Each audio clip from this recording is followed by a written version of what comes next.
hormat kepada Pak Heri Irawan SE, Wakil Sekretaris Divisi Persatuan Wartawan Republik Indonesia, serta seluruh peserta yang hadir pada acara pelatihan malam hari ini. Selamat datang di acara Upgrading Advokasi dengan topik teknik menyusun berita. Saya Dia Herlina yang akan menemani jalannya acara pada malam hari ini. Sebelum kita mulai, mari kita sama-sama mengucapkan puji syukur kehadirat Tuhan Yang Maha Esa atas segala nikmat dan kesempatan yang diberikan kepada kita sehingga kita bisa berkumpul secara daring melalui Zoom pada malam hari ini. Baik, untuk membuka acara ini, kami persilakan kepada Ketua Pelaksana, Kak Clara Sailendra, untuk memberikan sambutan. Kepada Ketua Pelaksana, kami persilakan. Terima kasih Kak Dia. Baik, Assalamualaikum warahmatullahi wabarakatuh. Shalom, Om Swastiastu, Namo Buddhaya, Salam Kebajikan. Salam sejahtera untuk kita semua. Pertama-tama, mari kita panjatkan puji dan syukur kita kepada Tuhan Yang Maha Esa, karena kita dapat berkesempatan untuk bisa berkumpul pada satu waktu yang sama. Pertama-tama, saya ucapkan salam kepada perwakilan dari BPH Komunitas UT Bogor, Kak Suryo Subagio, dan yang terhormat kepada Pak Heri Irawan SE sebagai narasumber pada malam hari ini, serta seluruh pengurus UKM Advokasi dan peserta yang hadir pada acara pelatihan hari ini. Pada acara upgrading advokasi, yaitu pada sesi teknik menyusun berita, pelatihan ini merupakan pelatihan yang sangat penting karena bisa mengupgrade soft skill kita sekalian, baik di dalam dunia perkuliahan maupun di dalam dunia pekerjaan serta kehidupan sehari-hari. Dengan adanya sesi ini, diharapkan teman-teman semuanya bisa memahami materi ini. Semoga pembahasan pada sesi upgrading advokasi pada malam hari ini bisa memberikan pemahaman yang bermanfaat dan dapat diterapkan di dalam kehidupan kampus atau kehidupan sehari-hari. Mohon maaf jika ada salah-salah kata dari saya. Terima kasih sebelumnya. Wassalamualaikum warahmatullahi wabarakatuh. Waalaikumsalam warahmatullahi wabarakatuh. Terima kasih Kak untuk penyampaiannya. Selanjutnya mari kita dengarkan sambutan dari perwakilan BPH Komunitas Bang Suryo Subagio. Kepadanya kami persilakan. Ya, halo, selamat malam semuanya. Selamat malam. Oke, suara saya apakah terdengar semuanya? Halo? Terdengar. Oke, siap terdengar. Oke, terima kasih feedbacknya teman-teman semua. Oke, selamat malam semuanya. Assalamualaikum warahmatullahi wabarakatuh. Salam Om Swastiastu, Namo Buddhaya, salam kebajikan. Yang terhormat Ketua Umum Advokasi Muhammad Rafli Alfiandi, dan juga yang terhormat Kak Clara Sailendra sebagai Ketua Pelaksana pada kegiatan hari ini, dan juga yang terhormat kepada pemateri Bapak Heri Irawan SE. Nah, teman-teman, di sini saya mewakili Bang Abdul Siraji sebagai Ketua Umum KOM yang periode 2024-2025. Di sini saya ingin mengajak semuanya teman-teman untuk fokus dalam kegiatan webinar pada malam hari ini dengan tema upgrading, yaitu dengan temanya adalah pelatihan advokasi teknik menyusun berita. Teman-teman, mari dalam webinar hari ini, mari kita pahami dalam pemateri hari ini, dan juga jangan lupa untuk dicatat untuk pemateri hari ini, untuk isi-isinya itu dari pemateri Bapak Heri Irawan SE, dan juga untuk teman-teman yang semua yang bisa on cam, mohon untuk on cam. Kalau misalkan yang masih di perjalanan mungkin nggak apa-apa, bisa di off cam. Mungkin kalau misalkan yang masih ada di rumah ataupun lagi nyantai bisa di on cam ya teman-teman. Biar acara kegiatan hari ini berjalan dengan diskusi dengan juga hikmat gitu. Maksudnya adalah dengan hidup gitu teman-teman, untuk diskusi dan juga untuk mendengarkan pematerinya. Karena kalau misalkan kita nggak on cam itu sama aja kita kayak kurang menghargai dalam kegiatan hari ini gitu teman-teman ya semuanya. Mungkin itu saja dari saya. Terima kasih. Assalamualaikum warahmatullahi wabarakatuh.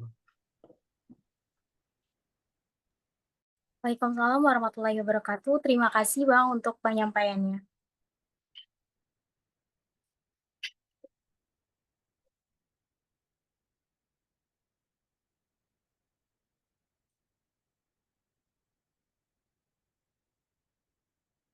Baiklah, langsung saja kita memasuki acara inti yang paling kita tunggu, yaitu penyampaian materi mengenai teknik menyusun berita. Setelah pemaparan materi, nanti akan sesi tanya jawab.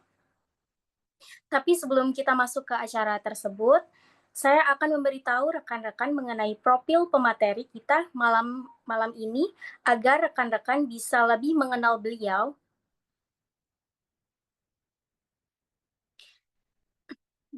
Baik, berikut profil pemateri malam hari ini. Nama lengkap Bapak Heri Irawan, pendidikan terakhir S1 Manajemen Sekolah Tinggi Ilmu Ekonomi Tribuana. Pekerjaan yang pertama Public Relationship and Marketing Manager of Anissa Hospital Bogor. Yang kedua Pirmed di Media tahun 2020 sampai 2022. Yang ketiga Kabiro Bogor Timur Media hingga saat ini. Untuk organisasi, mungkin saya membacakannya beberapa organisasi, mohon maaf. Sekretaris Nasional DPN Jamkes Watch FSPMI, wartawan media koran 2018 sampai 2022, Wakil Sekretaris Divisi Persatuan Wartawan Republik Indonesia Bogor 2023 sampai 2025. Humas Asosiasi Rumah Swasta Indonesia atau ARSSI Bogor Raya 2025 sampai 2027.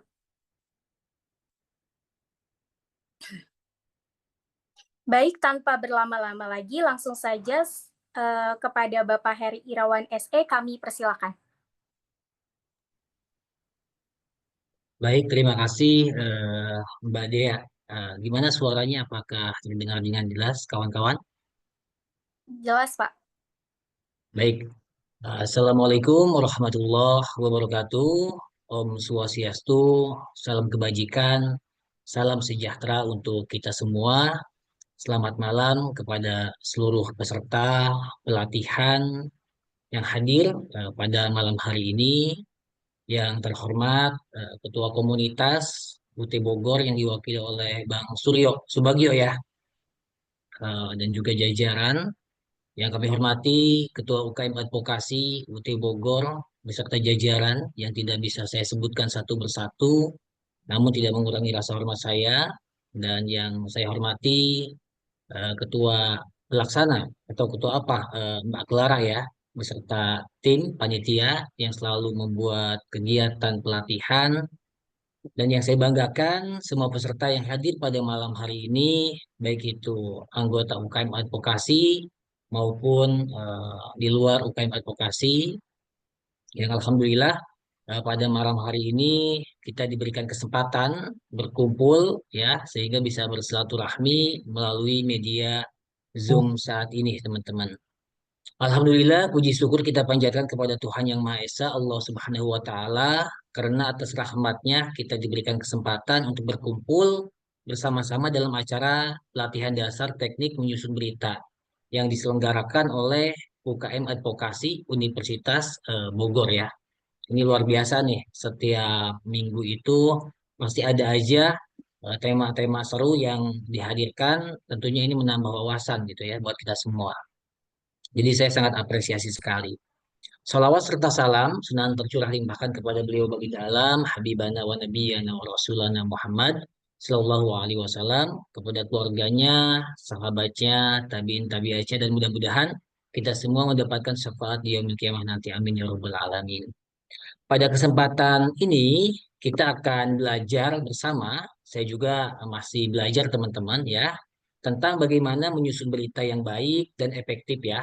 Mengingat pentingnya peran media dalam menyampaikan informasi yang akurat dan bermanfaat bagi masyarakat, sehingga keterampilan dalam menulis berita itu menjadi sangat krusial Tentu kita yang berada di organisasi kemahasiswaan harus bisa bagaimana menulis, menyusun berita yang baik dan benar, teman-teman. Saya berharap semoga pelatihan ini kita semua bisa memperkarya pengetahuan kita dan keterampilan kita serta membawa manfaat besar khususnya untuk diri saya ya umumnya ya buat teman-teman dan juga organisasi UKM advokasi ini dan juga masyarakat luas pada umumnya gitu. Kalau UKM advokasi itu biasanya ada yel-yelnya enggak, Kak Dea? Oh, mungkin bisa dibantu sama yang lain. Kalau saya bilang UKM advokasi biasanya gimana tuh jawabnya? Biasanya rahayu, rahayu, rahayu, Pak. Oke, kita coba ya. Nggak apa-apa, ini kan kita jauh-jauh jaraknya. Coba kalau saya bilang UKM advokasi, angkat tangannya Rahayu, Rahayu, Rahayu. Biar semangat. Bisa ya? Coba dibuka dulu mute-nya. Nanti ditutup lagi. Biar tidak ngantuk nih. UKM advokasi. Rahayu. Rahayu. Rahayu, rahayu, rahayu. Rahayu. Oke, terima kasih buat kawan-kawan semua ya. Sebelum itu saya ingin memberikan pantun dulu nih. Ya, jadi teman-teman jawab cakep nih. Menulis berita perlu ketelitian Cakep, Cakep. agar informasi sampai dengan jelas. cakep, Cakep. Pelatihan ini jadi kesempatan cakep, Cakep. untuk belajar dengan semangat yang besar. Oke, cakep. terima kasih buat yang bilang cakep berarti emang orangnya cakep gitu ya. Kasih Pak. Baik, itu hanya pembuka saja teman-teman, karena biasanya saya kalau ngisi materi itu eh, langsung ya, offline. Jadi kita semangatnya beda ya antar dengan Zoom. Mudah-mudahan nanti ke depannya kita bisa eh, bertemu, bikin kegiatan yang memang offline ya teman-teman. Bagaimana? Apakah sudah nampak PPT saya teman-teman? Sudah, Pak. Sudah ya. Baik, sebentar nih.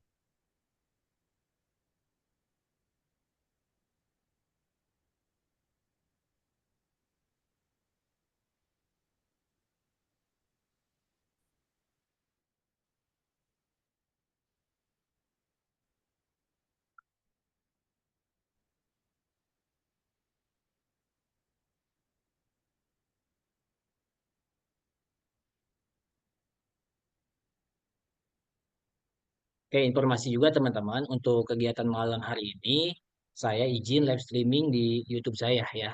Jadi bagi kalian yang belum subscribe silahkan di subscribe Heri Komi Channel. Tadi kayaknya sudah di-share deh sama ketua kita Bang Rapli ya. Oke teman-teman, tidak panjang lebar untuk mempersingkat waktu, eh, pelatihan dasar jurnalistik ya, teknik menyusun berita UKM Advokasi 8 Februari 2025. Tadi sudah disampaikan oleh KD ya tentang sepintas profil saya teman-teman ya. Jadi saya juga bagian dari teman-teman karena saya sekarang sedang mengambil S1 juga di UT ya. Jadi baru semester 2. Jadi untuk yang udah senior terkait hukum mohon arahan dan bimbingannya teman-teman. Oke, lanjut ya. Jadi saya berharap dengan adanya tujuan pelatihan ini ya peserta bisa memahami dan mengetahui teknik penulisan berita, picture dan bisa menerapkan dalam bidangnya masing-masing. Yang kedua, peserta bisa dengan segala kreativitasnya menggunakan kata-kata dan kalimat efektif dalam penulisan media online ya.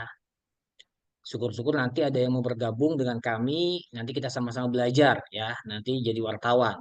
Yang selanjutnya adalah peserta bisa membuat rancangan penulisan artikel, ya, opini, ya, feature, mencari data dan sumber tulisan menggunakan teknik wawancara, ya, maupun mencari di sumber-sumber publik, ya, PPID atau apapun di website pemerintahan, ya, karena kita sebagai mahasiswa harus aktif mengawasi, melihat ya kebijakan-kebijakan dari pemerintah tersebut.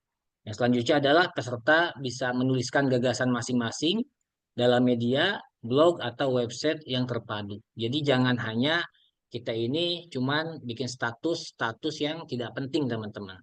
Ya, Jadi jadikan media sosial kita untuk mengkritisi kebijakan-kebijakan dengan harapan bisa mendorong perubahan yang lebih baik lagi. Selanjutnya adalah dasar hukum. Tentu wartawan, media, pers itu memiliki dasar hukum ya. Bahkan pers ini adalah salah satu ya pilar demokrasi ya, pilar keempat demokrasi ya teman-teman. Pers ini. Yang pertama adalah Undang-Undang Nomor 40 Tahun 1999 tentang pers, di mana di sini mengatur tentang kebebasan pers dan hak dan kewajiban pers ya, perlindungan terhadap pers serta peran Dewan Pers dalam menjamin kemerdekaan pers. Jadi Undang-Undang Pers ini yang kemarin sempat kita bikin apa namanya diskusi di Kota Bogor, hingga saat ini alhamdulillah belum ada perubahan revisi. Jadi tetap masih menggunakan yang ini. Selanjutnya adalah Undang-Undang Nomor 32 Tahun 2022 tentang penyiaran. Ada juga peraturan Dewan Pers ya, berbagai macam, termasuk nanti ada UKW juga diatur di situ ya. Ada kode etik jurnalistik. Nah, ini yang paling penting ya, setiap jurnalis, setiap wartawan itu harus memahami kode etik jurnalistiknya. Jangan hanya istilahnya wartawan tapi tidak paham kode etik jurnalistik, tidak menjalankan kode etik jurnalistiknya. Sehingga kalau wartawan tidak menjalankan kode etik jurnalistiknya di dalam melakukan kegiatan wartawan, ya, wawancara dan lain sebagainya, ya, itu akan beresiko kena sanksi ya. Sanksi bisa sampai pidana. Sekarang ada undang-undang ITE kalau tidak menggunakan kode etik jurnalistiknya. Tapi kalau wartawan itu di dalam membuat sebuah berita menggunakan kode etik jurnalistik, menggunakan peraturan undang-undang yang berlaku, ketika ada orang yang tidak senang pun ya tidak akan bisa dikenakan pidana teman-teman ya. Paling nanti larinya di Dewan Pers gitu kita sidangnya. Seperti itu teman-teman. Selanjutnya ada Undang-Undang Nomor 11 Tahun 2008 tentang ITE, ada Undang-Undang Nomor 14 Tahun 2008 tentang keterbukaan informasi publik, dan Kitab Undang-Undang Hukum Pidana KUHP.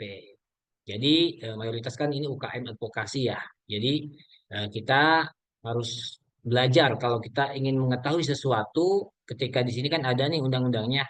Boleh teman-teman nanti lihat di Google, dilihat, dibuka apa sih isi daripada undang-undang tersebut teman-teman. Seperti itu. Oke, yang selanjutnya adalah ini ada yang kenal nggak? Siapa ini? Foto siapa ini? Kak Dea, foto siapa ini Kak Dea? Ada yang kenal nggak? Nggak apa-apa, kita interaksi aja sambil biar santai nih. Biar nggak saya Coba kayak yang nyerocos lain. sendiri. Hah? Siapa? Hmm, aduh, Nggak, nggak Ki ada yang Hajar kenal? Dewantara. Ki Hajar Ki Hajar Dewantara. Dewantara. Oke, makasih Kak Oka ya atas jawabannya. Ya, beliau ini adalah Bapak Pers Nasional Indonesia. Ya, atau nama lengkap beliau ini adalah Raden Mas Djokomono Tirto Adi Surjo. Ya, jadi beliau ini adalah Bapak Pers Indonesia, teman-teman. Beliau lahir di mana? Beliau lahir itu di Jawa Tengah tahun 1880. Jadi bukan Ki Hajar Dewantara. Mulai tertarik terhadap dunia pers ketika beliau menempuh pendidikan di Stopia tahun 1893 sampai 1900. Ya, jadi kita harus kenal dulu nih kalau kita mau belajar media, kita harus paham dulu ya siapa awal mula yang eh, bergelut mendirikan tentang pers ini gitu ya. Selanjutnya Tirto kemudian menerbitkan Sunda Berita pada tahun 1901. Sunda Berita sendiri adalah koran pertama Indonesia yang dimodali dan diisi tenaga-tenaga Bumi Putra. Jadi awal mula ada koran itu di Indonesia, ya beliau inilah yang membuatnya, gitu. Koran pertama di Indonesia itu, gitu. Ya, jadi Sunda Berita waktu itu. Selain Sunda Berita, beliau juga menerbitkan surat kabar yang lain, yaitu Medan Priayi pada tahun 1907 dan Putri Hindia pada tahun 1908. Jadi cikal bakal dunia pers di Indonesia itu beliau, teman-teman. Tidak hanya itu, teman-teman, Tirto juga beberapa kali ditangkap dan diasingkan oleh pihak kolonial Hindia Belanda karena sering menyalurkan kritik pedas terhadap pemerintahan dan mengungkap beberapa kasus ketidakadilan. Jadi seorang yang kritis itu pasti kalau misalkan dia tidak diasingkan, tidak dibunuh, tidak diculik ya, biasanya dia akan diiming-imingi dulu dengan apa? Dengan jabatan, ya, dengan pangkat. Makanya ini buat kawan-kawan mahasiswa yang sekarang tergabung di UKM Advokasi, ketika nanti kita aktif mengkritisi kebijakan-kebijakan, karena saya ini lahir dari aktivis serikat pekerja, teman-teman, di pabrik ya, kita biasa melakukan kritisi kepada manajemen-manajemen ketika itu banyak kawan-kawan kami itu yang tidak kuat akhirnya ditawari jabatan tinggi. Itu teman-teman. Begitu juga ketika aktivis kelas nasional, ketika dia tidak kuat, maka dia akan masuk ke pemerintahan. Kan kita bisa melihat sekarang banyak orang yang tadinya kritis, oposisi, tapi ditawari masuk jadi pemerintahan dan menjadi diam, teman-teman. Tetapi kalau orang yang tidak bisa dibeli dengan uang dan jabatan, ya biasanya mereka akan diculik, dibunuh, dan diasingkan. Seperti itu, teman-teman. Kalau dibunuh itu ya salah satunya kayak Marsina yang dibunuh karena memperjuangkan upahnya. Gitu. Yang selanjutnya adalah pada tanggal 7 Desember 1918, beliau meninggal dunia akibat penyakitnya beliau. Gitu. Nah, barulah kemudian beliau ditetapkan sebagai Bapak Pers Nasional oleh Dewan Pers Republik Indonesia pada tahun 1973. Jadi beliau punya gelar Dewan apa Bapak Pers Nasional Indonesia itu setelah beliau wafat, teman-teman. Itu. Jadi karena memang jasa-jasanya perjuangan-perjuangan beliau membuat pers di Indonesia gitu.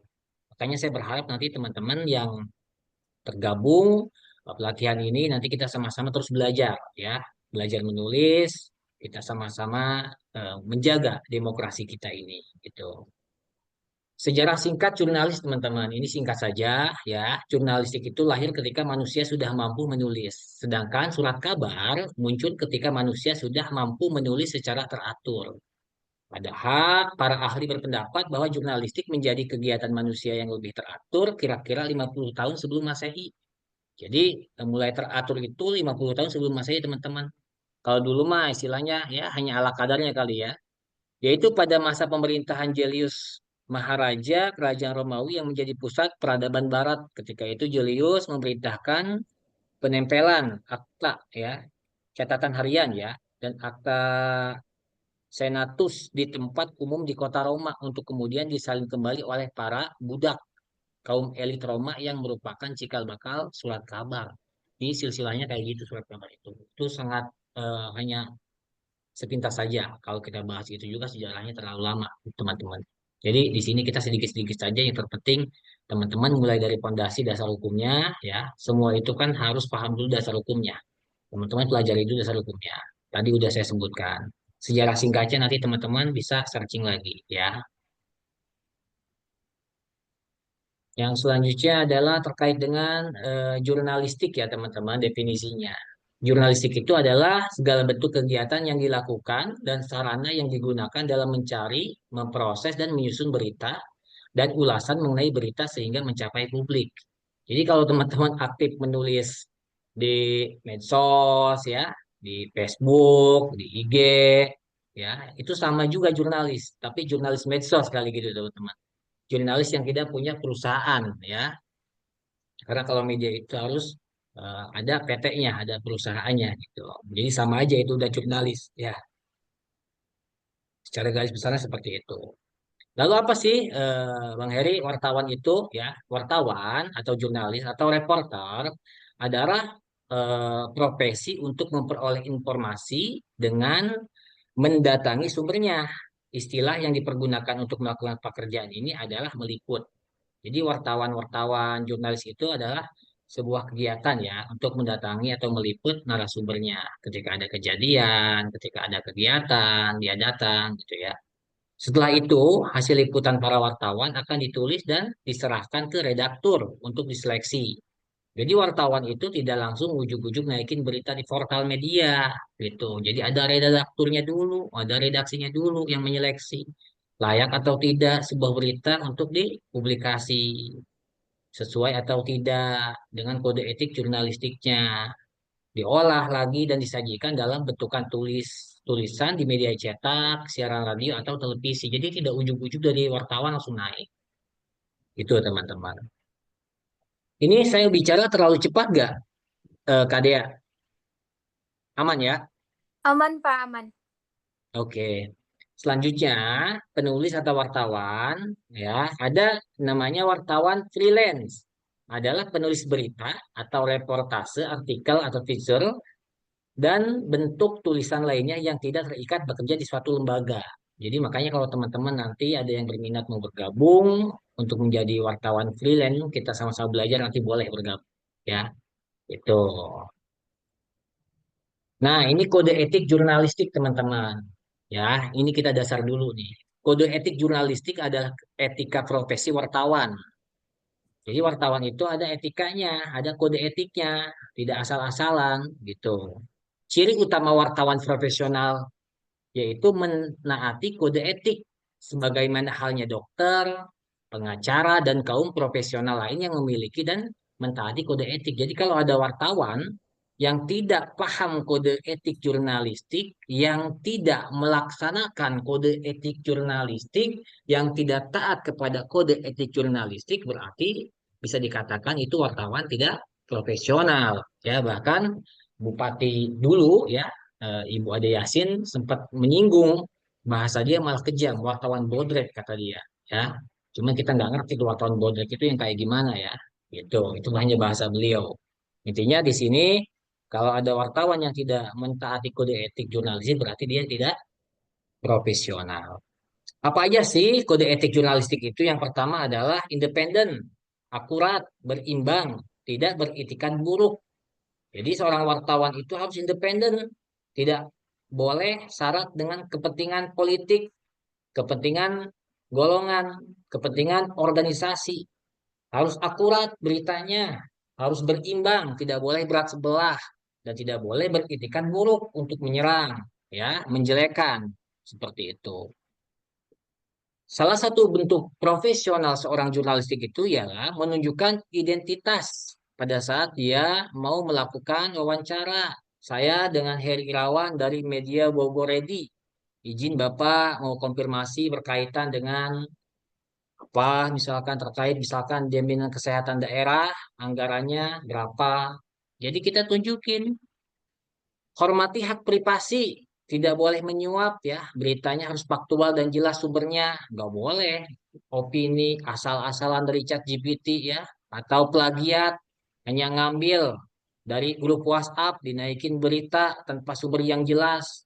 Ya, penggunaan cara-cara tertentu dapat dipertimbangkan untuk peliputan berita investigasi bagi kepentingan publik. Nah, berbeda kalau memang wartawan-wartawan investigasi.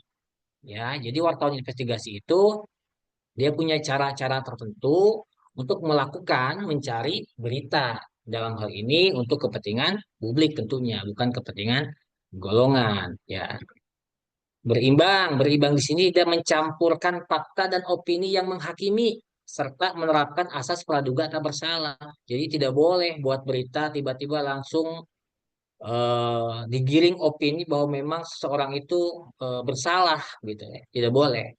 Tidak membuat berita bohong, fitnah, sadis dan cabul ya. Tidak menyalahgunakan profesi dan tidak menerima suap. Jangan sampai ini wartawan ngaku-ngaku wartawan kalau kamu tidak memberikan saya uang, saya naikkan nih beritanya.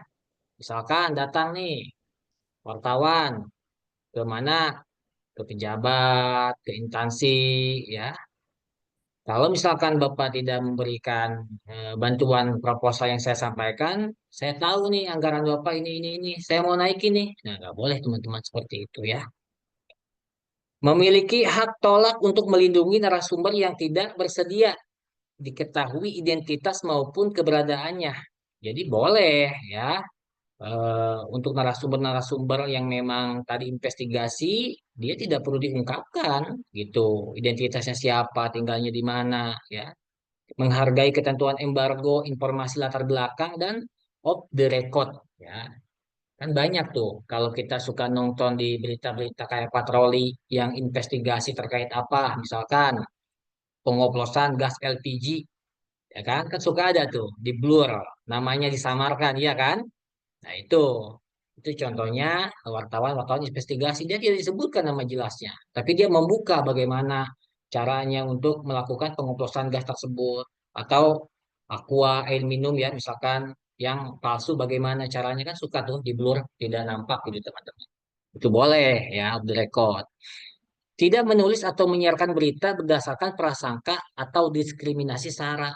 Bikin berita hanya kira-kira, ya, menurut pandangan saya kira-kira tidak boleh, harus berdasarkan fakta ya, atau diskriminasi sara karena agamanya muslim terus eh, diskriminasi ke non muslim, atau sebaliknya non muslim ke yang muslim gitu kan, karena berbeda agama, diskriminasi ya nggak boleh teman-teman. Hormati kehidupan pribadi kecuali untuk kepentingan publik ya, tidak boleh juga masalah pribadinya diituin, kecuali memang pejabat-pejabat publik yang memang harus diungkap kekayaannya, dilaporkan ya kekayaannya untuk kepentingan publik, yang nggak ada masalah, kita kerucutin terus gitu, kita kejar. Segera mencabut, meralat, dan memperbaiki berita yang keliru, tidak akurat, disertai dengan permintaan maaf kepada pembaca, pendengar, dan atau pemirsa. Bila mana ternyata media atau berita yang kita publikasi itu ada kekeliruan, ada ketidaksesuaian, maka harus gentle untuk meralat, ya, menghapus dan meminta maaf dan memperbaiki teman-teman, gitu. Dan layani hak jawab dan hak koreksi secara profesional. Jadi harus berimbang, tidak boleh hanya berat sebelah karena kepentingan gitu ya teman-teman. Kenapa saya di awal itu mulai dari dasar hukum, lanjut ke sejarah, lanjut ke kode etik, jurnalistik. Saya berharap ketika teman-teman nanti ada yang menjadi wartawan ya, harus memegang teguh kode etik ini dulu gitu teman-teman. Ya. Oke, lanjut untuk mempersingkat waktu. Di sini secara garis besar teman-teman ada tiga jenis tulisan ya, produk jurnalistik itu. Secara garis besarnya ya, yang pertama adalah berita atau news. Ya, berita ini adalah laporan peristiwa. Selanjutnya adalah opini. Opini adalah tulisan berisi pendapat, penilaian, pemikiran atau analisis tentang suatu masalah atau peristiwa. Ya, nanti kita akan bahas satu-satu nih, cara nulis berita gimana, opini gimana. Terakhir adalah teacher ya, adalah tulisan yang menggabungkan fakta dan opini, atau tulisan khas bergaya penulisan karya sastra seperti cerpen atau novel. Ya, jadi ada tiga teman-teman. Secara garis besar produk jurnalistik. Nah, sekarang gaya penulisan berita. Tadi yang pertama kan berita teman-teman ya.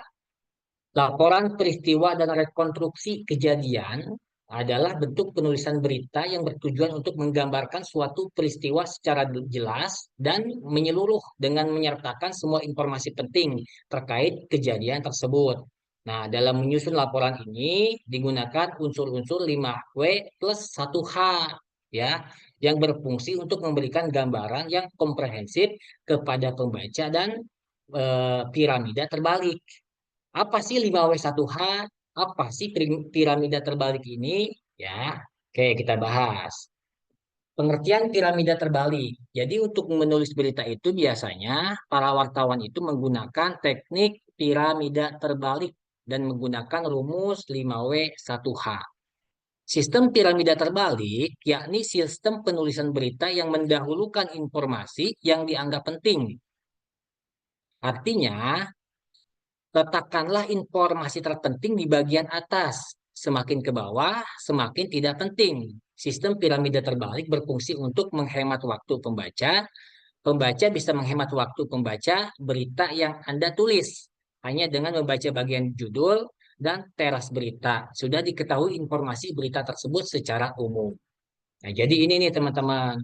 Jadi ketika kita ingin menjadi seorang penulis ya, entah itu teman-teman mau jadi wartawan medsos, wartawan media online ya, ataupun apapun yang akan mempublikasikan tentang berita, maka digunakan rumus 5W1H dan piramida terbalik nih ya.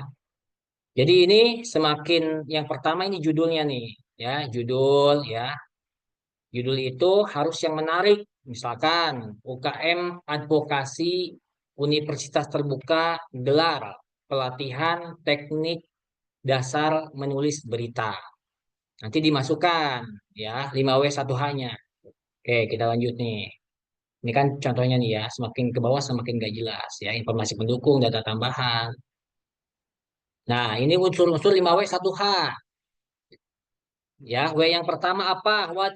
Ya, menjelaskan tentang apa yang terjadi atau peristiwa apa yang sedang dilaporkan. Ini tadi kan ada di bagian ini ya, di batang tubuh tulisan ya. Jadi 5W1H. Misalkan tadi kan judulnya itu UKM Advokasi Universitas Terbuka gelar pelatihan dasar menulis teknik pelatihan dasar menulis berita gitu. Teknik menulis berita. Jadi menjelaskan tentang apa yang terjadi, ya, peristiwa apa yang sedang dilaporkan. Oh, berarti kegiatan webinar atau pelatihan dasar teknik menulis berita tersebut. Oh, di sini siapa, ya? Mengungkapkan siapa yang terlibat dalam peristiwa tersebut, baik itu pelaku, kalau misalkan kasus-kasus berita kan kalau pencurian ya atau tindak pidana, korban, saksi atau pihak lainnya. Kalau misalkan acara sekarang berarti siapa yang terlibat? Yang terlibat itu adalah seluruh anggota UKM advokasi dan juga anggota komunitas misalkan yang dibaca ya. Materinya siapa gitu kan misalkan materinya berarti tentang teknik penulisan advokasi yang diisi oleh Heri Irawan, Sekretaris DPC PWRI Bogor. Kapan? Kapan? Memberikan informasi tentang waktu terjadinya peristiwa seperti tanggal, jam, waktu, dan lainnya. Waktunya adalah tanggal 8 bulan Februari 2025. Jamnya dimulai jam 19.45 sampai dengan selesai. Di mana? Ya, menyebutkan lokasi atau tempat peristiwa tersebut terjadi secara daring menggunakan Zoom atau virtual meeting, teman-teman. Mengapa? Mengapa gitu kan? Menyajikan alasan atau sebab terjadinya peristiwa tersebut jika ada faktor yang mempengaruhi. Ya, misalkan untuk menambah pengetahuan kawan-kawan UKM advokasi. Ya, kalau misalkan contohnya pelatihan malam hari ini. Bagaimana menggambarkan proses atau cara terjadinya peristiwa tersebut, termasuk kronologi atau urutan kejadian. Nah, mulai itu dijelasin dari mulai dibuka oleh Dea Herlina sebagai moderator, ya. Selanjutnya adalah sambutan dari Bang Suryo tadi, ya. Selanjutnya saya memberikan pemaparan tentang teknik dasar menulis berita. Itu teman-teman. Oke, yang selanjutnya adalah teori piramida terbalik ya. Tadi ya udah saya sampaikan bahwa ketika kita mau menulis berita, ya pastikan peristiwa terpenting harus diletakkan di paling awal. Pokoknya teman-teman kan biasanya kalau ada ngelihat sesuatu apapun itu, apa sih yang urgent di dalam hati teman-teman itu yang mau segera disampaikan ke publik. Nah, itu yang ditulis caranya. B, klimaks dari sebuah pemberitaan justru diletakkan di bagian awal, atas, atau piramida terbalik. Jadi orang udah paham duluan kejadiannya gitu. Oke, yang selanjutnya. Nah, ini menulis intro berita ya.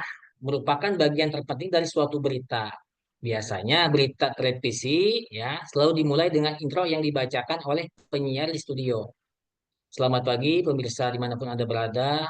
Diinformasikan bahwa di sebuah apa kemarin tuh kejadian yang meninggal dunia itu ya disebutin dulu tuh bahwa ada antrian panjang yang menyebabkan seorang meninggal dunia gas LPG kan ada disebutin dulu tuh intronya oleh apa namanya oleh reporter yang ada di studio baru nanti kronologis jelasnya disampaikan yang di lokasi itu. Intro merupakan rangkuman dari seluruh unsur terpenting dari suatu berita dengan latar belakang dan konteks yang diperlukan. Jadi dirangkum dulu tuh di awal gitu. Body ini pertengahan, ini kita sedang ngupas satu-satu ya teman-teman. Karena semua rincian cerita tidak bisa dijejelkan di kalimat-kalimat pertama, cerita dikembangkan di bagian pertengahan naskah. Jadi tadi kan rangkuman, judul itu biasanya sesuatu hal yang penting. Kalau kegiatan malam hari ini apa yang mau disampaikannya? yang mau disampaikan pasti kan UKM Advokasi menggelar kegiatan pelatihan dasar teknik menulis berita. Itu kan pasti sesuatu hal yang pentingnya, itu jadiin judul kan sama kita. Terus jelasin tadi secara sepintas gitu kan, baru secara detail. Bagian tengah ini memberi rincian ya dari intro tadi dan menjawab hal-hal yang ingin diketahui oleh pemirsa. Untuk mempermudah pemirsa dalam menangkap peserta, sebaiknya kita membatasi diri pada 2 atau 3 hal penting saja di bagian tengah ini. Nah, closing atau penutup ya, jangan akhiri naskah berita tanpa kesimpulan. Rangkumlah dengan mengulang butir terpenting dari berita itu. Manfaatnya bagi pemirsa atau perkembangan peristiwa yang diharapkan akan terjadi. Jadi harus ada kesimpulannya. Oke, nah sekarang eh, contoh berita ya. Teman-teman ada nggak yang bisa membuat apa namanya berita coba malam hari ini eh, terkait kegiatan malam hari ini menggunakan 5W1H dan rumus piramida terbalik tadi. Bisa nggak? Coba. Kalau ada yang mau, kita langsung praktek gitu. Atau saya coba share dulu ya. Contohnya nih, saya udah coba nyusun. Karena waktunya mungkin terlalu lama nanti ya, nggak cukup. Saya udah coba share. Mana berita? Hmm. Nah, contoh artikelnya.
Ayo teman-teman,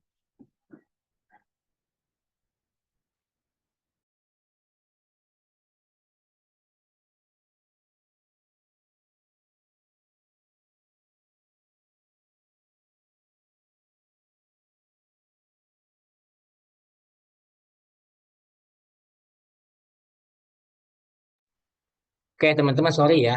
Ke mute ternyata. Sudah muncul belum share screen terkait contoh beritanya? Sudah, Dah. Pak. Sudah, Pak. Sudah ya, oke. Ini kan tadi nih contohnya ya. Ini coba kita kupas nih. UKM Advokasi Universitas Terbuka Bogor dalam pelatihan teknik menyusun berita. Kan ketika kita membuat acara malam hari ini pasti yang ingin kita sampaikan yang paling urgent itu ini kan, judul ini kan. Nah, kita jadiin judul teman-teman gitu. Nah, bogorready.com UKM Advokasi Universitas Terbuka Bogor mengadakan pelatihan teknik menyusun berita secara daring melalui Zoom yang dihadiri oleh puluhan anggota. Ada berapa? Ada 20 ya. Udah masuk puluhan sih ya.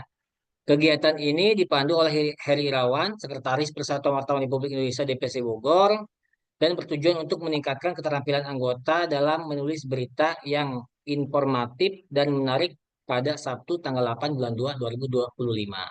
Nah, ini udah masuk nih 5W1H-nya. Pelatihan ini dimulai pada pukul 19.45 dan dibuka dengan sambutan. Nah, karena saya berpikir Bang Rapli yang mau sambutan, kita ganti. Misalkan sini kan tadi Kang siapa? Suryo ya? Kang Bagio ya? Siap. Subagio ya? Nah, misalkan Subagio sebagai apa Kang? sebagai Ketua Komar. ya enggak. BPH Komunitas UT Iya, itu aja. Bogor. Apa BPH? BPH atau apa? BPH Komute Bogor. Oh, Ya. BPH. BPH Komunitas UT Bogor. Kom, gitu. UT Bogor.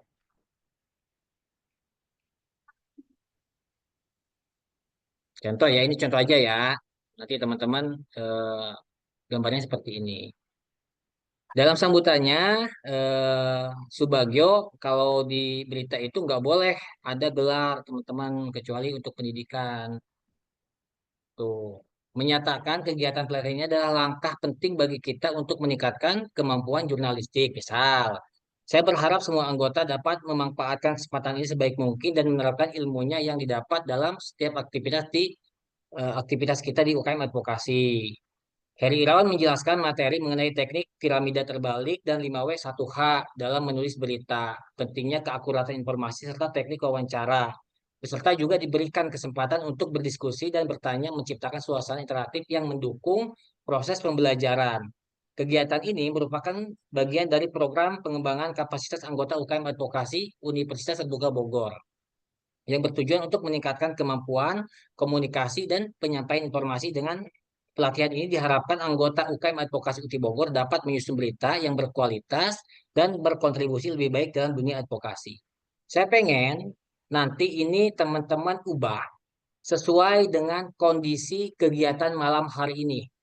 Nanti saya akan publikasi di Bogor Ready, ya. Jadi nanti siapa nih yang paling oke, saya akan naikkan beritanya. Nah, judulnya yang tadi ya. Nih, judulnya UKM Advokasi, ya kan?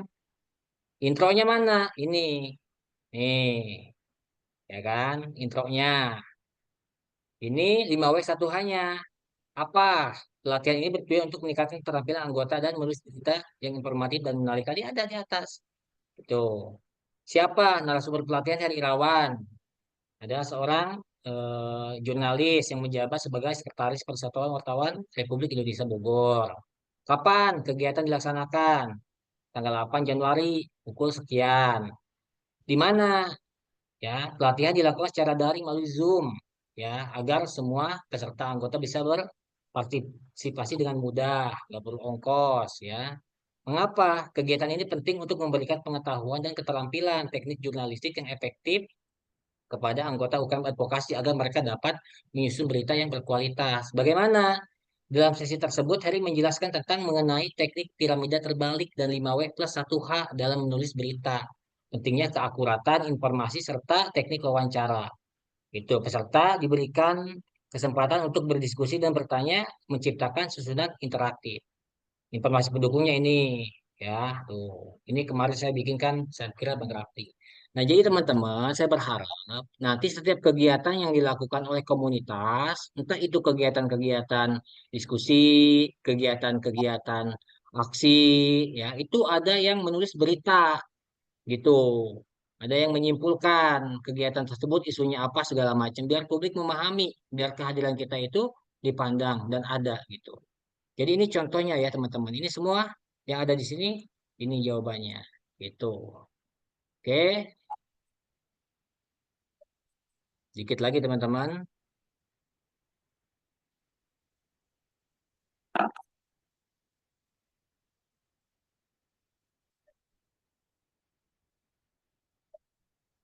Oke, nah ini adalah opini. Tadi kan secara garis besar karya jurnalistik itu ada tiga ya. Yang pertama adalah berita, opini, dan feature ya. Nah opini itu apa? Ini opini nih. Saya dulu suka bikin opini. Catatan awal tahun 2018, pemerintah Jokowi setengah hati laksanakan JKN. Saya tulis opini saya di media cetak, di media online, kita mengkritisi kebijakan-kebijakan pemerintah. Ya, opini, artikel tulisan berisikan opini atau pendapat atau analisis tentang suatu peristiwa atau masalah. Ya, adapun struktur penulisannya yaitu judul. Judulnya ini catatan awal tahun atau masalah, ya apa judul. penulisan, opening, body, dan closing. Jadi kalau opini itu biasanya judulnya apa? Setengah hati ya dalam melaksanakan JKN. Terus kata-katanya jelaskan tentang kondisi masyarakat Kabupaten Bogor saat ingin mengakses layanan kesehatan seperti apa. Ya, closingnya apa? Kita menuntut dilakukannya universal health coverage agar semua warga Kabupaten Bogor misalkan bisa mengakses jaminan kesehatan yang mudah, yang gampang dan gratis gitu. Nah, judul di sini mencerminkan topik atau pendapat yang akan dibahas pemerintah gitu. Terus penulis ini siapa yang memberikan kredibilitas gitu. Opening mengawali dengan kenalan tentang masalah atau peristiwa. Bodinya mengandung argumen dan analisis yang mendalam terhadap topik yang dibahas. Harus ada kajian-kajiannya. Ini kan ada nih, berapa banyak masyarakat Kabupaten Bogor yang menunggak iuran, berapa banyak peserta jaminan kesehatan yang non aktif di Indonesia, berapa yang ditolak, tidak bisa mengakses layanan kesehatan, gitu. Jadi harus ada dasar-dasar analisisnya kalau opini. Jadi bisa dipertanggungjawabkan. Kalau kita bikin opini hanya asal-asalan tanpa data, ya kita bisa dipidanakan, teman-teman. Closing penutup artikel dengan kesimpulan atau ajakan yang meyakinkan pembaca. Saya juga dulu pernah membuat sebuah apa namanya ajakan di web ya petisi untuk menolak kenaikan iuran BPJS Kesehatan di 2019 lalu. Dan itu ditandatangani oleh sekitar 65.000 orang. Dan akhirnya kita menang. Waktu itu Jokowi tidak jadi menaikkan iuran BPJS Kesehatan.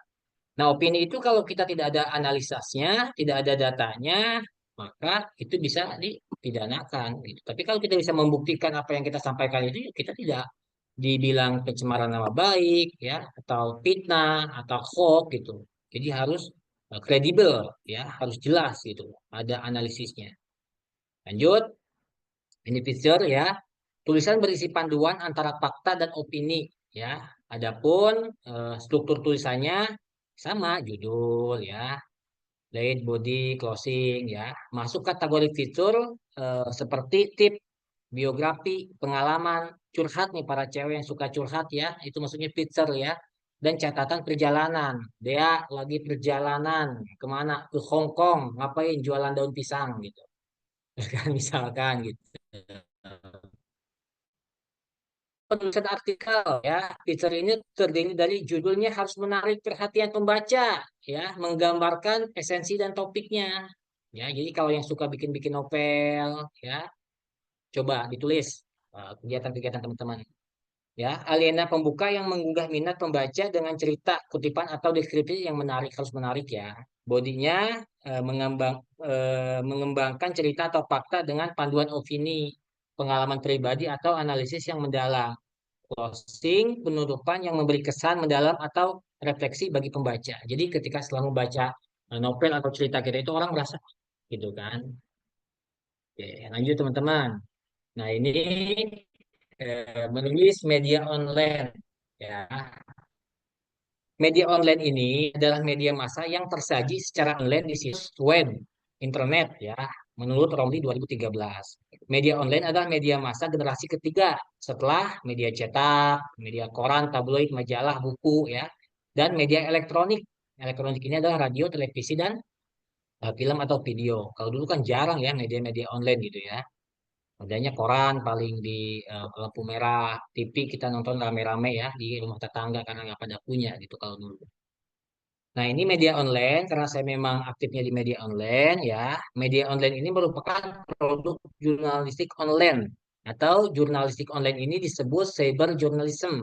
Didefinisikan sebagai pelaporan fakta atau peristiwa yang diproduksi dan didistribusikan melalui internet. Ya, seperti tadi Bogor Ready, Radar Bogor, Detik ya.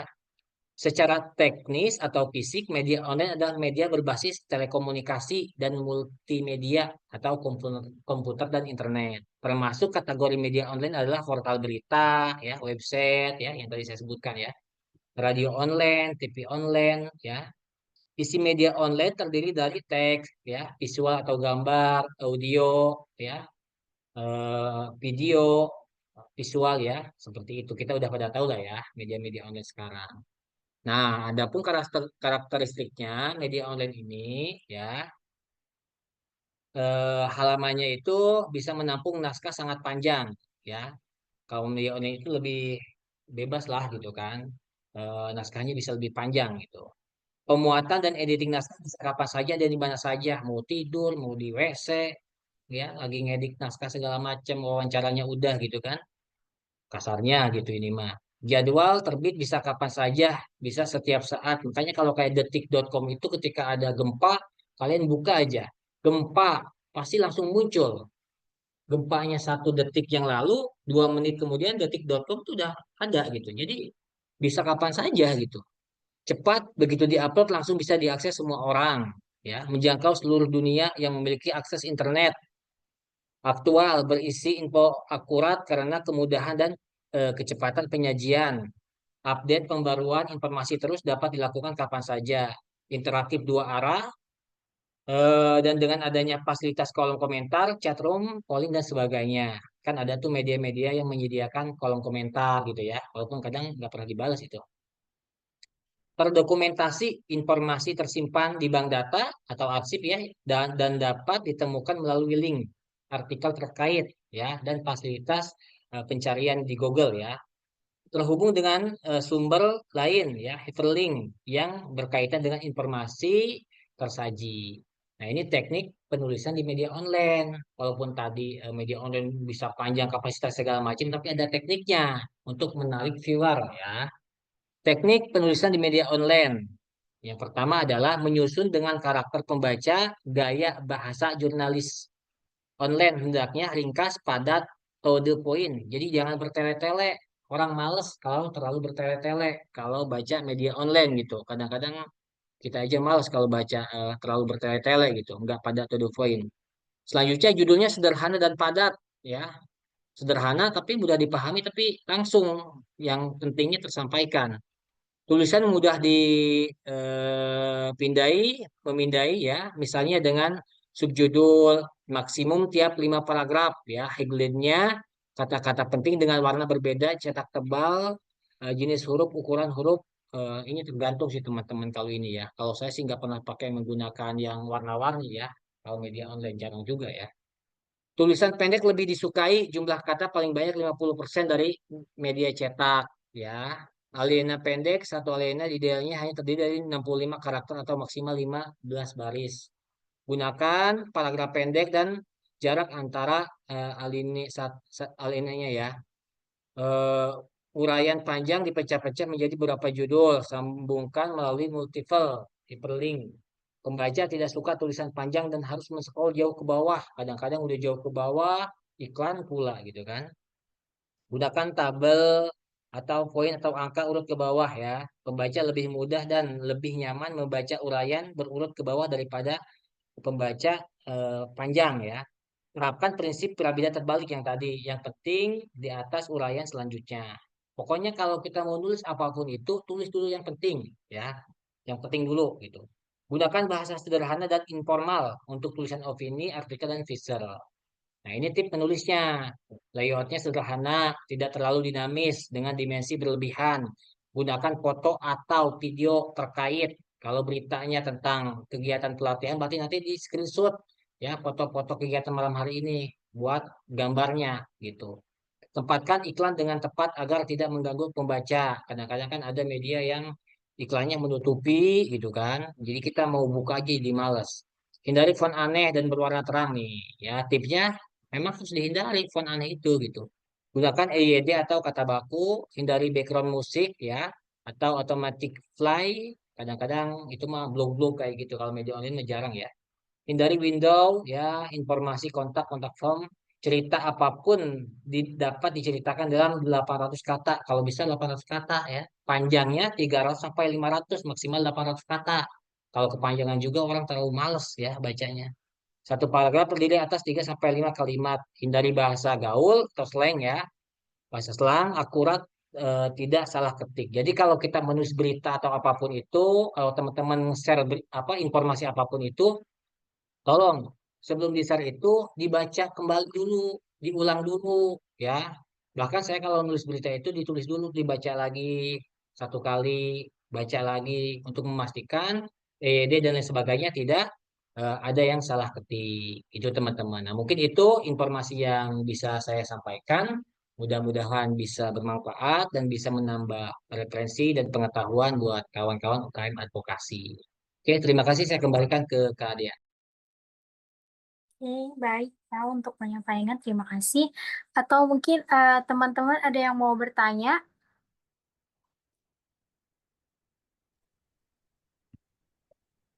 Boleh, ada yang mau bertanya? Mungkin dari Vina boleh. Boleh, Kak Vina?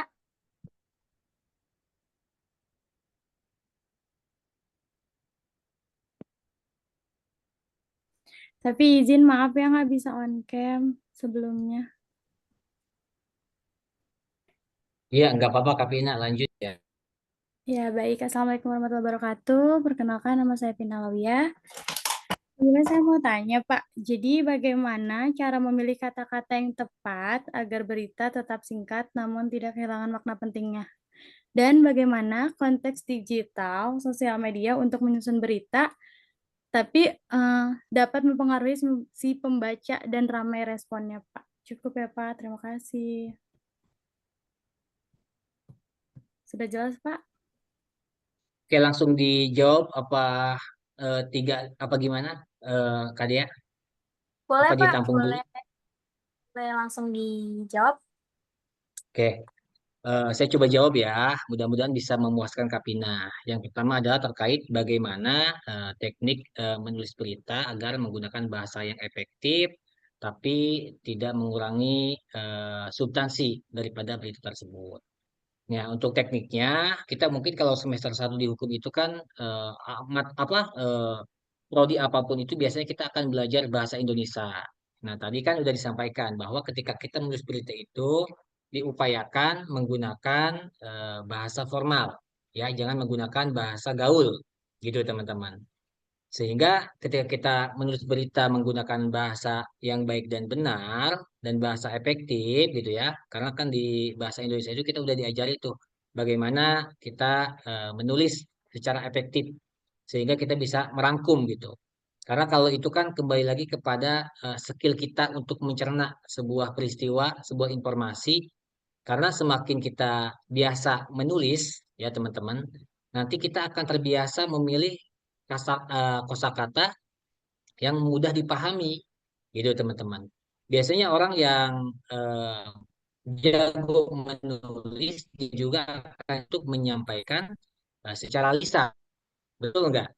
Kadang-kadang kalau orang misalkan ngomongnya aja susah dipahami, nah tulisannya pun akan susah dipahami gitu. Jadi bagaimana caranya agar kita bisa menyampaikan dengan efektif? Tentunya dengan banyak belajar.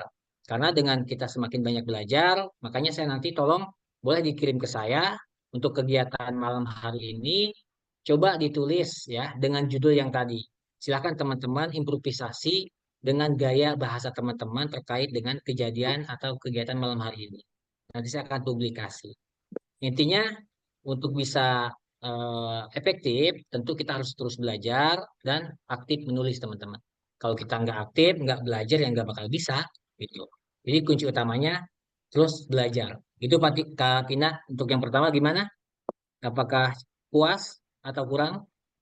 Baik, Pak. Terima kasih. Cukup puas. Oke, yang selanjutnya tadi itu pertanyaannya kalau saya tidak salah, nanti koreksi kalau salah. Bagaimana agar banyak viewernya gitu ya, Kak Pina? Sehingga eh, itu bukan Kak Pina.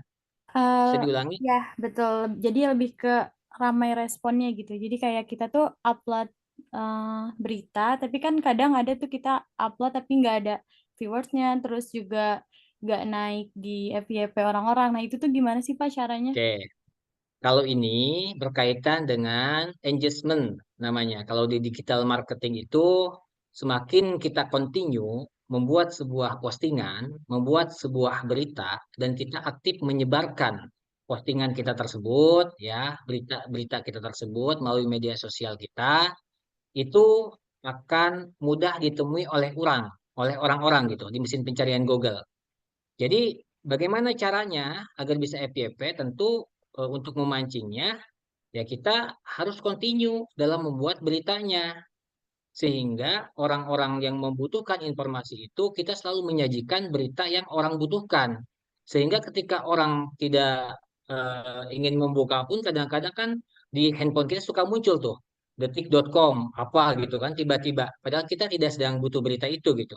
Karena nanti apa namanya ketika kita aktif misalkan media sosial, TikTok, Facebook ya ataupun berita sama aja. Ketika kita aktif, continue mengupload, memposting berita tersebut, di situ akan mudah ditemukan oleh orang dan akan direkomendasikan oleh Google di mesin pencarian gitu teman-teman. Jadi kuncinya kalau teman-teman mau FYP, saya juga YouTuber, tapi karena saya sibuk di pekerjaan saya, dulu saya sempat aktif itu YouTube saya yang sekarang live streaming ini sudah monetisasi, sudah ada dolarnya, walaupun kecil gitu ya. Cuma karena saya nggak fokus, beda dengan teman saya, walaupun dia bikin short, dia setiap berapa jam itu kan ada waktu ramenya. Jadi kalau kita belajar digital marketing itu, misalkan di hari Jumat itu biasanya akan rame pembaca apa yang melihat untuk short YouTube itu di jam 21.00. Itu harus dijadwalkan kontennya. Nah, kalau berita sendiri berarti kita harus bagaimana caranya kita banyak berita yang naik di media kita gitu sehingga orang itu menemukan apa yang informasi yang mereka butuhkan teman-teman sehingga akan terus direkomendasikan gitu jadi kalau mau FYP teman-teman punya media sosial kuncinya buat kalender konten ya jadi harus punya jadwal jadi udah terjadwal gitu jadi kawan saya itu dia bikin konten itu walaupun dia lagi kerja karena dia udah banyak stok kontennya pokoknya jam upload itu jam sekian pokoknya upload terus itu akan memancing FYP gitu dan akan muncul gitu teman-teman. Jadi intinya harus continue ya Kapina kalau mau FYP gitu. Mudah-mudahan nanti bisa continue jadi FYP gitu. Kalau kita setengah-setengah ya nggak bisa gitu. Intinya harus continue. Cukup nggak Kak Vina? Nanti mungkin kita bisa belajar tentang teknik digital marketing atau digital ya. Saya pernah belajar juga dulu terkait kan kita itu ada generasi itu bomar ada generasi milenial, ada generasi Gen Z. Itu kalau kita belajar digital marketing itu ya, itu media sosialnya pun yang digunakan boomer apa, yang digunakan milenial apa, itu ada. Cara postingnya mungkin kalau kemarin belajar copywriting ya, cara menarik orang gitu kan, itu kan kita bisa menggunakan kata-kata seperti itu juga untuk menarik orang untuk ngelihat konten kita gitu teman-teman. Makanya walaupun siapapun yang menjadi narasumber di sini, saya rasa kemarin itu sangat keren sekali. Makanya Rugi kalau menjadi anggota UKM advokasi, apalagi kita kuliah di UT, tidak aktif di organisasi, tidak ikut gitu, karena banyak ilmu yang bermanfaat. Itu bisa dijadiin gitu buat posting-posting media sosial kita. Oke lanjut, Kak Dea, ya. Oke, baik Pak. Ini ada yang mau bertanya lagi Pak. Boleh saya bacakan? Iya, silakan. Nurul Fatwa. Maaf tidak bisa bicara dan on cam karena masih bekerja. Mohon izin sebelumnya saya Fatwa mau bertanya. Tadi saya ke-skip karena terlalu cepat di awal. Di bagian konteks atau konten, apa saja yang termasuk ke dalam bidang jurnalistik selain fitur dan opini? Boleh dijelaskan kembali? Terima kasih. Oke, terima kasih Kak Nurul Fatwa ya. Tadi secara garis besar saya sudah sampaikan bahwa yang termasuk karya jurnalistik itu ada berita. Tadi ada 3 ya, saya sudah sampaikan ya. Ada berita, ada opini, ya, ada teaser gitu ya. Itu untuk media online. Mungkin nanti saya akan share PPT-nya ya di ke Kak Rafli ya. Itu untuk disebarkan ke teman-teman bisa dipelajari lebih lanjut. Itu paling ya, Kak Dia. Ya baik Pak.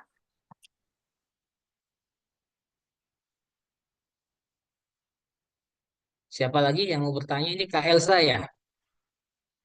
Boleh Kak Elsa udah ngangkat tangan tuh. Ya, sebelumnya saya Elzia, izin bertanya. Kan tadi eh, ada di kode etik tuh ada kayak objektivitas ya, jadi nggak boleh nggak boleh bersifat subjek, kita harus netral sebagai jurnalis. Nah, gimana cara jurnalis pun manusia ya, kadang-kadang ada sisi subjektivitasnya.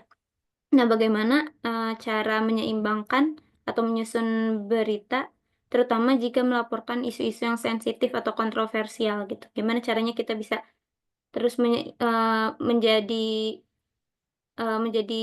pihak yang netral gitu. Dan mungkin satu lagi, gimana caranya kita ketika menemukan informasi yang kontradiktif atau tidak konsisten dalam menyusun berita. Misalkan kayak ada kecelakaan di jalan, pihak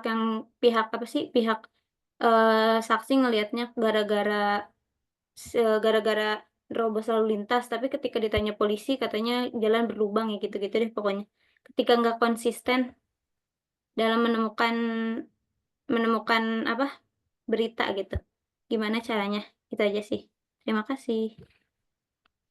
Baik, terima kasih Kak Elzia ya. Tadi pertanyaannya bagus sekali. Bagaimana caranya kita sebagai seorang jurnalistik untuk tetap netral ya. Tidak berat sebelah karena kita juga manusia. Betul Kak, kita juga manusia gitu ya. Akan tetapi tentu ketika menulis berita ini kita sebagai jurnalistik harus memposisikan diri bahwa kepentingan yang ingin berita yang ingin kita sampaikan itu adalah untuk kepentingan publik. Karena sejatinya berita itu disampaikan untuk publik kan, untuk masyarakat gitu. Jadi jangan sampai nanti kalau misalkan berita tersebut itu sudah kontradiktif dengan kepentingan pribadi karena tadi masalah sara atau ketidaksukaan kepada orang, itu akan beresiko terhadap diri yang membuat berita tersebut, gitu kan? Sehingga bagaimana agar tetap bisa objektif? Ya tentunya kita harus menggali semua informasi itu dari semua narasumber. Artinya kalau misalkan ada sebuah berita yang mau kita publikasikan itu terkait dengan kasus misalkan apa namanya dari kedua belah pihak misalkan. Contohnya kasus kedua belah pihak. Misalkan terkait dengan kasus penipuan ya yang dilakukan oleh inisial apa. Jadi kita harus bisa menggali informasi dari kedua belah pihak. Atau misalkan kasus malpraktek. Kadang-kadang kan suka rame. Orang itu kalau berbicara rumah sakit ini melakukan malpraktek gitu kan. Tiba-tiba langsung menghakimi semuanya.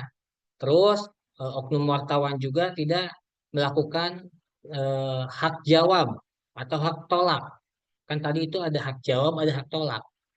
Jadi misalkan ketika orang yang merasa korban itu dirugikan dengan sebuah tindakan, misalkan operasi, kan si wartawan itu mendengar daripada si korban tersebut, wawancara lah, istilahnya investigasi apa kata dia.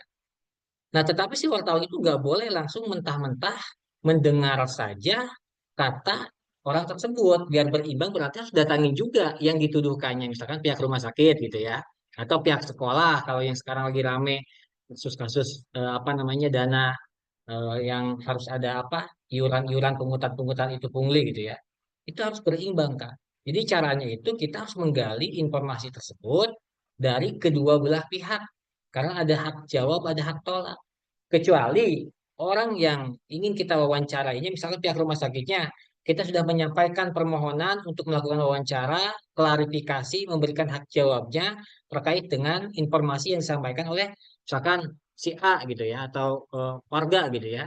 Dia nggak mau, yaitu kan haknya dia untuk menolak, tidak menyampaikan. Berarti kalau informasinya ternyata menjadi seperti berat sebelah, bukan kesalahan kita yang membuat berita. Karena kita sudah berupaya untuk menggali sebetulnya seperti apa sih kejadiannya, gitu kan. Jadi kita harus belajar objektif itu agar tetap netral, ya kita tidak boleh hanya mendengar satu pihak. Karena ketika apapun itu kita hanya mendengar satu pihak, pasti akan berat sebelah, nggak akan netral, betul nggak? Jadi harus objektif kedua-duanya gitu. Dan jangan ada kepentingan. Nah kalau kita udah disogok, udah nih naikin berita dapat uang segini, misalkan. Pokoknya naik aja beritanya. Nanti nggak akan objektif, nggak akan netral beritanya, gitu ya. Terus bagaimana tadi pertanyaan kedua terkait dengan berita yang mungkin berbeda-beda tadi ya. Ini menyatakan bahwa jalan berlubang tadi. Yang satu lagi menyatakan apakah tadi? Soalnya Contohnya, karena nerobos lampu lalu lintas gitu.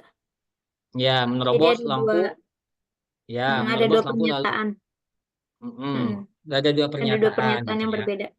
Mm. Ya, nah untuk menggali hal tersebut, tentunya kita kan harus melakukan investigasi, Kak. Jadi kita harus pastikan bahwa memang orang tersebut ketika diwawancara itu dia bertanggung jawab. Kalau kita kan hanya menyampaikan apa yang narasumber sampaikan, betul nggak? Ketika saya melihat kejadian laka lantas di jalan, ya kan? Saya wawancara kepada pihak kepolisian. Ke pihak kepolisian itu menyampaikan bahwa orang tersebut mengalami laka lantas itu akibat menerobos lampu merah, ya kan? Misalkan. Tetapi sudut pandang masyarakat, oh itu karena ada lubang gitu, ya kan? Nah tergantung mau mengambil wawancara itu dari yang mana. Kalau kita mengambil yang polisi, ya kan? Karena kita nggak ada di TKP, tentu ketika kita mempublikasikan itu, maka tetap yang wawancara itu yang bertanggung jawab atas kebenaran informasi yang dia sampaikan. Kan kita hanya corong istilahnya, yang menerima informasi, kita olah, kita investigasi betul apa enggak, kita publikasikan, ya kan? Makanya banyak kasus orang yang nulis di berita-berita, maaf tanda kutip ya, yang enggak resmi, tapi bisa dipidanakan. Kenapa? Ya karena dia tidak sesuai dengan fakta gitu loh Kak. Tidak sesuai dengan data gitu. Hanya opininya opini memfitnah, bukan hasil analisa gitu. Kalau kita nulis beritanya sesuai dengan apa yang kita temukan, hasil wawancara ada narasumbernya, pokoknya harus ada narasumbernya intinya. Jadi bisa dipertanggungjawabkan gitu. Nah, ternyata ada kekeliruan. Setelah investigasi, dilihat CCTV, misalkan oh ternyata memang orang tersebut itu ternyata nerobos lampu merah dan ada lubang akhirnya jatuh juga gitu kan. Kan bisa nanti informasi lanjutannya Kak. Di berita itu kan suka ada tuh perkembangan kasus. Itu makanya tadi disebutkan untuk meralat dan meminta maaf ketika ada sesuatu hal yang memang dirasa salah atau keliru gitu Kak. Jadi kita harus terbuka ke publik, jangan malu, gengsi gitu. Karena diperbolehkan gitu. Cukup Kak Elsia? Cukup. Ada satu lagi sih, maaf. Boleh. Kan kalau misalkan kita menemukan oknum jurnalis atau oknum wartawan gitu, eh, dibayar, apa sih contohnya gitu. Nah, kita tuh harus melapor kemana kira-kira kalau Kalau oknum wartawan tersebut ya menemukan oknum wartawan. kalau memang kita bisa membuktikan bahwa oknum wartawan itu disuap menerima bayaran untuk melakukan sebuah tindakan diduga tindak pidana lah ya, serta mencemarkan nama baik segala macam dan ada buktinya, itu jatuhnya udah penyuapan Kak, udah tindak pidana. Beda ya. Misalkan kita melihat wartawan itu disuap untuk menyerang sebuah instansi, ya kan? Kita tahu tuh bahwa memang itu dia menerima uang, itu mah udah tindak pidana menurut jatuhnya. Berarti laporannya ke kepolisian, tindak pidana penyuapan, ya kan? Atau wartawan memeras, ya kan? Untuk misalkan memberikan sesuatu uang atau apapun itu, ya. Kalau enggak ditakut-takutin tadi akan dipublikasi, akan diberitakan gitu ya. Itu udah apa? Pengancaman jatuhnya pemerasan, tindak pidana. Tetapi kalau masalah pers ya, ketika misalkan ada sesuatu hal yang dirasa oh ini tidak sesuai nih pemberitaannya, saya eh, menolak karena ini beritanya bohong, nggak kredibel, ini fitnah. Kita harus mengadunya kemana? Ke Dewan Pers. Jadi nanti di situ ada sidang Kak, gitu di Dewan Pers. Jadi nggak bisa langsung ke kepolisian. Sama seperti kasus-kasus di rumah sakit itu kan nggak bisa langsung ditindak pidana ya. Pasti dia akan ke MKDK dulu gitu kan prosesnya. Gitu kan. Jadi kita harus ngelihat dulu nih secara jelas kasusnya itu dia apakah memang suap, kalau suap kan udah jelas pidana kan, atau pemerasan, atau memang dia menulis berita yang dirasa merugikan kita, gitu. Berarti itu bisa ke Dewan Pers pengaduannya, atau kita minta hak jawab dulu, gitu, ya, untuk mengklarifikasi kalau dia dikasih ya nggak apa-apa kita ke Dewan Pers, berarti dia nggak berimbang beritanya, pihak sebelah, gitu. Cukup? Cukup. Terima kasih. Ya, sama-sama. Cukup? Apakah ada lagi? Ada lagi yang mau bertanya? Oh, masih ada, Kak Siti. Boleh Kak Siti, Siti Nur Azizah. Ya, terima kasih. Sebelumnya, Assalamualaikum warahmatullahi wabarakatuh. Waalaikumsalam. Waalaikumsalam. Perkenalkan, nama saya Siti Nur Aziza. Izin bertanya, eh, sebetulnya Pak, apa yang harus ada dalam sebuah berita agar dikategorikan sebagai berita yang baik dan dapat menarik untuk banyak minat membacanya gitu? Ya, terima kasih. Oke, sebetulnya apa sih yang harus ada dalam berita? Tentunya tadi kan saya sudah sampaikan. Ketika kita menulis berita, kita harus menggunakan rumus pertama piramida terbalik, ya, yang tadi saya sampaikan. Apa yang dirasa penting, apa yang dirasa ingin orang ketahui orang, itulah yang ditulis pertama, gitu. Sehingga ketika orang melihat berita judulnya aja udah pengen ngebaca. Terus apa aja elemennya tadi 5W1H. Jadi harus masuk itu. Itu unsur-unsur dasar dalam sebuah berita itu 5W1H itu. Kalau berita ya, di mana tadi ya? Coba saya ituin lagi. Tadi dari awal nggak Kak Siti Nur Azizah? Dari awal ya? Kebetulan tadi di awal saya lagi di luar ya, jadi baru join Oke, gitu. ya. Ya, jadi di situ ada 5W1H ya. Jadi itu harus masuk Kak 5W1H itu. Nanti saya akan share ya materi PPT-nya tentang apa itu 5W1H. Jadi di situ orang akan paham, mengerti dari berita yang kita sampaikan gitu. Tapi kalau istilahnya berita tidak memuat unsur 5W1H dan piramida terbalik ya itu itu yang dasar aja nggak digunakan orang ya pasti malas gitu teman-teman. Biasanya kan kalau kita ingin baca sesuatu itu melihat dari judul dulu, betul nggak? Ya kan, kalau judulnya udah menarik, penasaran nih gitu kan, pengen ngeliat gitu. Jadi intinya kalau mau nulis berita itu yang pertama apa yang merasa paling penting menurut teman-teman itu yang ditulis duluan. Mau nulis status pun itu apa yang dirasa paling penting itu tulis duluan. Selanjutnya adalah tambahan-tambahan saja data pendukung teman-teman. Jadi kalau mau menulis itu gimana caranya? Harus memulai. Karena kalau kita ingin menjadi penulis tapi kita tidak pernah mulai menulis, nggak akan jalan. Makanya apa yang dirasa penting tulis duluan aja buat teman-teman. Gak apa-apa. Itu. Nanti juga sedikit-sedikit akan banyak. Gitu. Kalau teman-teman mau bikin picture novel tadi gitu ya. Apa sih yang ngerasa paling penting? Oh, saya ngerasa penting nih bergabung di UKM advokasi pada hari ini mendapatkan materi bla bla bla bla. Tulis aja dulu, gitu. Yang paling merasa penting tulis, gitu, catat. Itu Kak Nurul Azizah, Siti Nur Azizah, nanti kita share ya materinya ya. Oke, baik Pak, terima kasih. Ya, cukup Kak Dea? Kak, Baik. boleh tanya sedikit gak? Masih Siap, siap. izin ya, mohon izin. Mas mau tanya ini. Mas kan sebagai wartawan. Kadang kan wartawan itu kan kadang suka nggak ada di lapangan ataupun dia ada di luar. Terus berita itu kan dinaikinnya cepat ya Mas ya ke editor gitu ataupun ke redaksi gitu. Selang 1 menit atau enggak selang 2 menit. Nah, itu pernah gak sih Masnya langsung gitu bertukar informasi gitu antara wartawan yang lainnya gitu ataukah wartawan itu benar-benar kayak yang bertukar informasi atau wartawan itu kayak pelit gitu kayak masing-masing gitu karena kan itu kan, mereka kan kayak punya editornya masing-masing gitu Mas, untuk dinaikin ke berita.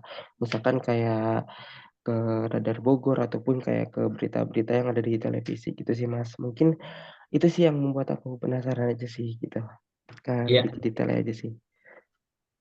baik Kak Suryo ya. Eh, Pernah nggak sih wartawannya nggak ada di lapangan tapi beritanya naik gitu kan? Bukan pernah lagi banyak. Di, jadi di organisasi wartawan itu kan macam-macam. Ada apa namanya? Nggak usah saya sebutin lah, teman-teman juga tahu gitu ya.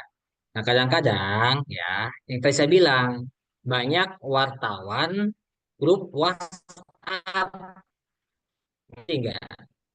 Mereka dapat informasi dari grup WhatsApp ya kan, tanpa melakukan wawancara, tanpa ada di DKP, disebarkan oleh temennya, ya, naikin berita.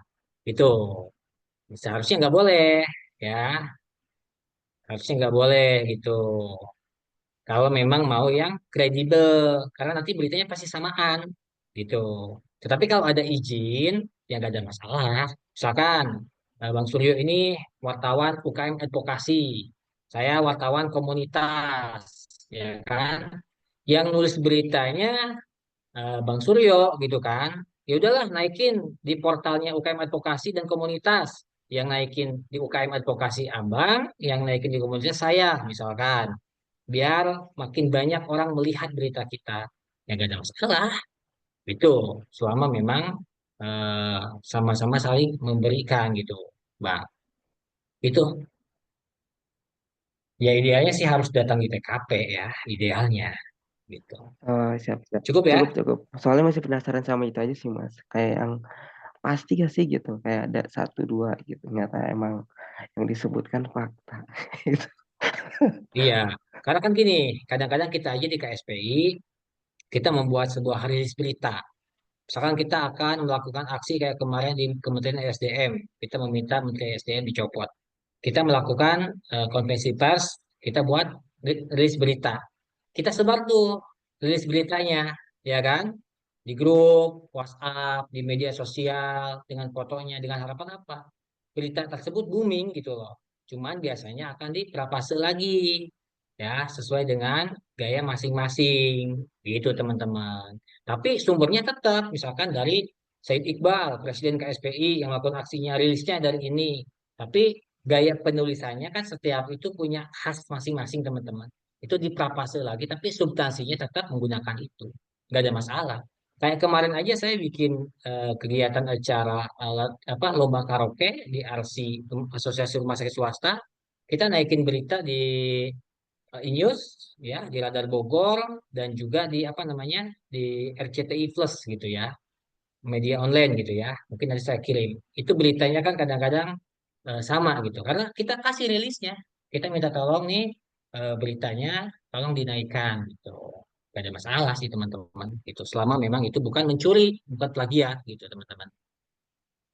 Kadang-kadang kan TV juga suka ya, ada di Metro TV gambarnya itu juga gitu. Ada di apa SCTV TV One kalau yang bukan yang secara langsung kan gambarnya itu juga, cuman narasinya ya berbeda-beda gitu.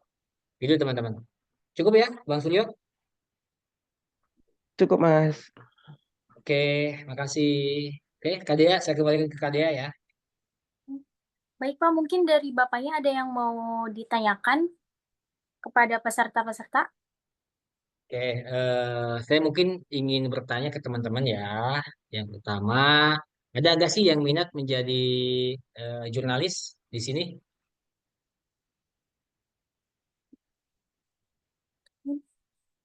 Pada senyum semua ya. Saya, siapa nih? Oh, Kak Nurul ya. Aduh, Oke, kalau mau jadi jurnalis ya tetap terus terus apa namanya belajar, terus belajar dan terus menulis dulu. Karena orang yang apa namanya biasa menulis itu dia akan gampang menggunakan bahasa-bahasa efektif teman-teman. Gitu. Dan mungkin ada lagi nggak? Cukup ya. Kita itu dulu kalau nggak ada yang bertanya, saya ke Kak Dea. Silakan Kak. mungkin untuk yang lain sudah apa tidak ada yang mau bertanya lagi? Oke, baik. Eh, sekali lagi terima kasih untuk penyampaian materinya kepada Bapak Heri Irawan SE. Semoga ilmu yang telah disampaikan bermanfaat bagi kita semua. Oke, sebelum ditutup, mohon jangan dulu keluar dari Zoom ya. Nanti ada sesi dokumentasi. Baik. Baik, saya ucapkan terima kasih kepada seluruh pembicara yang telah menyampaikan sambutan. Acara upgrading advokasi ini tentu tidak akan berjalan dengan lancar tanpa dukungan dari kita semua. Akhir kata, saya mengucapkan terima kasih kepada seluruh peserta yang telah hadir. Semoga kita semua mendapatkan manfaat pada acara ini. Wassalamualaikum warahmatullahi wabarakatuh. Waalaikumsalam warahmatullahi wabarakatuh. Boleh, Kak, sesi dokumentasi? Oke. Ini yang bisa on cam ya. Akan dokumentasi. 1, 2, 3. Sekali lagi, 1, 2, 3. Terima kasih semuanya. Sama Kak. Oke, makasih semuanya. Makasih Mas Heri Irawan. Izin Makasih Ya, pamit Pak duluan makasih ya semuanya. Terima teman-teman ya. kasih. Ditunggu acara Makasih Mas Yuri. selanjutnya. Advokasi. Ya, saya izin lab Oke. ya. Karena saya host ya, berarti saya yang mati ini. Ya, terima kasih sebelumnya Mas Heri. Saya baru sampai Sukabumi, aduh kebetulan. Siap-siap, Kang Raffi hati-hati ya. Ya, jadi tadi nggak bisa banyak interaksi dari awal. Siap-siap, nggak apa-apa. Kayaknya sibuk banget lagi ke Jakarta gitu. Nanti kan besok kita ketemu ya. Iya, Kang Raffi datang kan? ya, siap. Datang Ya, besok saya ke Bogor. oke. Mudah-mudahan nggak ada kendala ya. Kita bisa silaturahmi langsung Amin, ya. amin, amin, Oke, amin. Ya, terima kasih ya. Ya, mohon ya maaf ya sama-sama. Makasih Pak banyak tadi. kalau ada salah kata. Oke, semuanya. Oke, makasih ya guys. Dea, makasih juga Oke, Dea. Kak.